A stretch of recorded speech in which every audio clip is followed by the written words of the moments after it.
ಚಿಕ್ಕಬಳ್ಳಾಪುರದ ಜನರಿಗೋಸ್ಕರ ಬದುಕು ಮೀಸಲಿಟ್ಟ ಸಂದೀಪ್ ರೆಡ್ಡಿ ತಮ್ಮ ಅಧ್ಯಕ್ಷತೆಯ ಭಗತ್ ಸಿಂಗ್ ಚಾರಿಟೇಬಲ್ ಟ್ರಸ್ಟ್ ಮೂಲಕ ಬೃಹತ್ ಲಕ್ಷ ಸಹಿ ಸಂಗ್ರಹ ಅಭಿಯಾನ ಹಮ್ಮಿಕೊಂಡಿದ್ರು.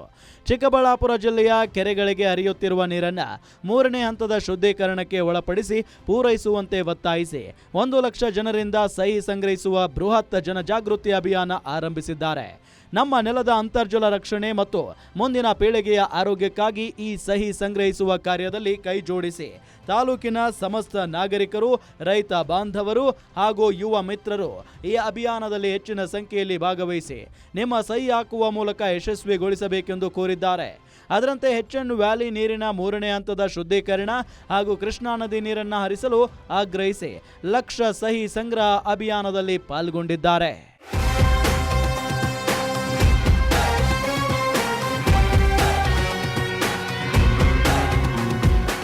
ಅಷ್ಟೇ ಅಲ್ಲ, ಚಿಕ್ಕಬಳ್ಳಾಪುರದ ಪ್ರತಿ ಪಂಚಾಯಿತಿ ವ್ಯಾಪ್ತಿಯಲ್ಲಿ ಬರುವ ಪ್ರತಿ ಊರಿಗೂ ಭೇಟಿ ಕೊಡ್ತಾರೆ.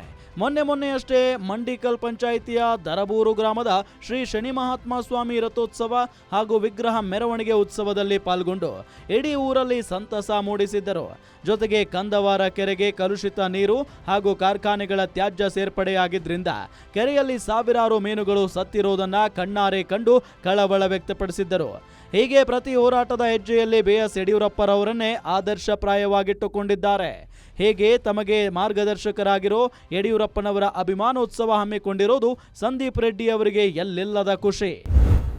ನೀವು ಹೇಳಿದಾಗೆ ಈ ಅಭಿಮಾನೋತ್ಸವ ಏನಿದೆ, ಇಡೀ ನನ್ನ ಕಾರ್ಯಕರ್ತರಲ್ಲಿ ಒಂದು ವಿದ್ಯುತ್ ಸಂಚಲನವನ್ನಂತೂ ಉಂಟು ಮಾಡುತ್ತೆ. ಈ ರೀತಿಯ ಕಾರ್ಯಕ್ರಮಗಳು ಸತತವಾಗಿ ನಡೀತಾನೆ ಇರಬೇಕು. ಅದು ಈ ರೀತಿಯ ಅರ್ಥಪೂರ್ಣ ಕಾರ್ಯಕ್ರಮ.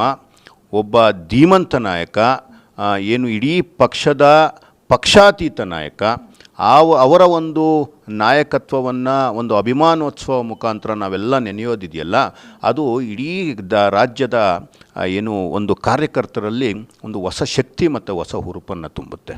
ಇನ್ನೇನು 1.5 ವರ್ಷಕ್ಕೆ ನಾವು ಹೊಸ್ತಿಲಲ್ಲಿರ್ತೀವಿ, ಚುನಾವಣೆ ಹೊಸ್ತಿಲಲ್ಲಿ.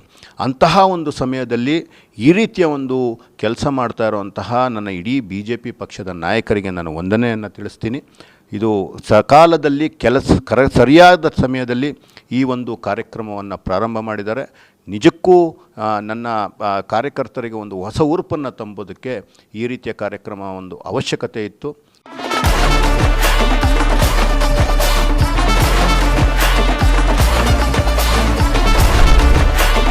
ಅಭಿಮಾನೋತ್ಸವದಿಂದ ಚಿಕ್ಕಬಳ್ಳಾಪುರದಲ್ಲಿ ಬಿಜೆಪಿಗೆ ಹೊಸ ಹುಮ್ಮಸ್ಸು.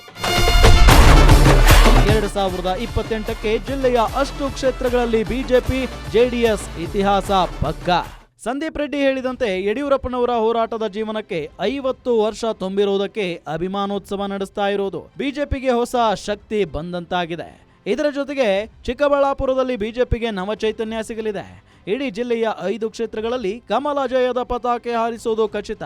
ಹಿಂದೆ BSY ಕೊಟ್ಟಿರೋ ಕೊಡುಗೆ ಹಾಗೂ ಈಗಿನ JDSನ HD ಕುಮಾರಸ್ವಾಮಿ ಜೊತೆಗೂಡಿ 2028ರ ಚುನಾವಣೆಯಲ್ಲಿ ಕಾಂಗ್ರೆಸ್ಗೆ ಟಕ್ಕರ್ ಕೊಡೋದು ನಿಶ್ಚಿತ. ಸಂದೀಪ್ ರೆಡ್ಡಿ ಅವರ ಇಂಥದ್ದೊಂದು ಆತ್ಮವಿಶ್ವಾಸಕ್ಕೆ ಯಡಿಯೂರಪ್ಪನವರ ಹೋರಾಟದ ಅಧ್ಯಾಯವೇ ಸ್ಫೂರ್ತಿ. ನಮ್ಮ ಇಡೀ ಕರ್ನಾಟಕದ ಹೃದಯ ಭಾಗದಲ್ಲಿರುವಂತಹ ಚಿತ್ರದುರ್ಗದಲ್ಲಿ ಕೆಲಸ ಮಾಡ್ತಿರೋದು ನಿಜಕ್ಕೂ ಸ್ವಾಗತಾರ್ಹ. ಅದೇ ರೀತಿ ಚಿಕ್ಕಬಳ್ಳಾಪುರದಲ್ಲಿ ತಾವು ಹೇಳಿದಾಗೆ ಈಗಾಗಲೇ ಚಿಕ್ಕಬಳ್ಳಾಪುರದಲ್ಲಿ ನನ್ನ BJP ಪಕ್ಷ ಬಲವಾಗಿ ಬೇರೂರಿದೆ. ಇದಕ್ಕೆ ಮೊದಲು ನಮಗೆ ಸೀಟುಗಳು ಬರದೇ ಇರ್ಬೋದಾಗಿತ್ತು, ಆದರೆ ವೋಟ್ ಶೇರಿಂಗು ವರ್ಷ ಜಾಸ್ತಿ ಆಗ್ತಿತ್ತು. MP ಎಲೆಕ್ಷನಲ್ಲಂತೂ ನಮ್ಮನ್ನು ಹಿಂದೆ ಹಾಕುವಂತಹ ಶಕ್ತಿ ಯಾರಿಗೂ ಇರಲಿಲ್ಲ. ಅದೇ ರೀತಿ ಈಗ ರಾಜ್ಯದ ಎಲೆಕ್ಷನಲ್ಲೂ ಸಹ, ಚುನಾವಣೆಯಲ್ಲೂ ಸಹ ಅದೇ ರೀತಿಯ ಫಲಿತಾಂಶಗಳು ಚಿಕ್ಕಬಳ್ಳಾಪುರದ ಜನತೆ BJP ಪರವಾಗಿ ಕೊಡ್ತಾರೆ. ಜೊತೆಗೆ ನಮಗೆ NDA ಈಗ ನಾವು ಜನತಾದಳದೊಂದಿಗೆ ಸೇರಿ ಇವತ್ತು ನಾವು ಪಕ್ಷಗಳನ್ನು ನಾವು ಎರಡೂ ಹೊಂದಾಣಿಕೆ ಮಾಡಿಕೊಂಡು ರಾಜ್ಯವನ್ನು ಕಟ್ಟೋದಕ್ಕೆ ನಾವೇನು ಇವತ್ತು ಹೊರಟಿದ್ದೀವಿ, NDA ಒಂದು ಬ್ಯಾನರ್ ಅಡಿಯಲ್ಲಿ ಡೆಫಿನೆಟ್ಟಾಗಿ ಈ ಬಾರಿ ಚಿಕ್ಕಬಳ್ಳಾಪುರ ಜಿಲ್ಲೆಯ 5 ವಿಧಾನಸಭಾ ಕ್ಷೇತ್ರಗಳನ್ನು NDAನೇ ಗೆಲ್ಲುತ್ತೆ. ಅದರ ಜೊತೆಗೆ ಒಂದು ವಿಶೇಷವಾಗಿ ಈ ಮಾತನ್ನು ನಾನು ಹೇಳಬೇಕು, ಬೇರೆ ಸಂದರ್ಭಗಳಲ್ಲಿ 2007, 8, 6ರಲ್ಲಿ ಅವತ್ತು 2020 ಸರ್ಕಾರ ಏನಿತ್ತು, ಕುಮಾರಸ್ವಾಮಿ ಅವರ ಜೊತೆ ಯಡಿಯೂರಪ್ಪಾಜಿಯವರು ಮಾಡಿದಂತಹ ಸಂದರ್ಭದಲ್ಲಿ ನಿಜಕ್ಕೂ ಅದು ಸುವರ್ಣ ಯುಗ. ಅಂತಹ ಒಂದು ಇದರಲ್ಲಿ ಒಂದಷ್ಟು ಗೊಂದಲಗಳಿಂದ ಬೇರೆ ಬೇರೆ ಕಾರಣಗಳಿಂದ ಯಡಿಯೂರಪ್ಪಾಜಿ ಅವರಿಗೆ ಅವಕಾಶ ಸಿಗಲಿಲ್ಲ. ಆದರೆ ಅದನ್ನೆಲ್ಲ ಮನಗಂಡು ಇವತ್ತು ಯಡಿಯೂರಪ್ಪಾಜಿ ಮತ್ತು ಕುಮಾರಸ್ವಾಮಿ ಅವರು ಮತ್ತು ದೇವೇಗೌಡ ಅಪ್ಪಾಜಿಯವರು ಎಲ್ಲರೂ ಒಂದಾಗಿರುವಂಥದ್ದು ನಿಜಕ್ಕೂ ನನ್ನ ಕರ್ನಾಟಕಕ್ಕೆ ಒಂದು ಅದ್ಭುತವಾದ ಭವಿಷ್ಯವನ್ನು ಬರೆಯೋದಕ್ಕೆ ಹೊರಟಿರುವಂತಹ ಒಂದು ಸಂದರ್ಭ ಇದು. ಇವರಿಬ್ಬರು ಹೊಂದಾಣಿಕೆ ಮಾಡಿಕೊಂಡು ಹೋದರೆ ಮುಂದೆ ಒಂದು ದಿನ ಕರ್ನಾಟಕಕ್ಕೆ ಸುವರ್ಣಯುಗವಾಗಿ ಪರಿವರ್ತನೆ ಆಗಲಿದೆ. ಅಂತಹ ಒಂದು ಕೆಲಸವನ್ನು ಕೆಳಮಟ್ಟದ ಕಾರ್ಯಕರ್ತರಿಂದ ಹಿಡಿದು ಏನು ಮೇಲ್ಮಟ್ಟಿನ ಎಲ್ಲ ನಾಯಕರು ಇದು ಹೊಂದಾಣಿಕೆ ಮಾಡ್ಕೊಂಡು ಹೋಗ್ತಿರೋದು ನಿಜಕ್ಕೂ ಕರ್ನಾಟಕದ ಭವಿಷ್ಯದ ಒಂದು ದಿಕ್ಕಿನಲ್ಲಿ ನಿಜಕ್ಕೂ ಒಳ್ಳೆಯ ಬೆಳವಣಿಗೆ. ಅಂತಹ ಒಂದು ಕೆಲಸ ಆಗ್ತಿದೆ. ಇಡೀ ಚಿಕ್ಕಬಳ್ಳಾಪುರದಲ್ಲಿ ನಾವು ಕಮಲ ಹಾಗೂ ತೆನೆ ಹೊತ್ತ ಮಹಿಳೆ ಏನಿದೆ ನಾವು ಜಯದ ಪತಾಕೆಯನ್ನು ಹಾರಿಸ್ತೀವಿ ಮೇಡಮ್.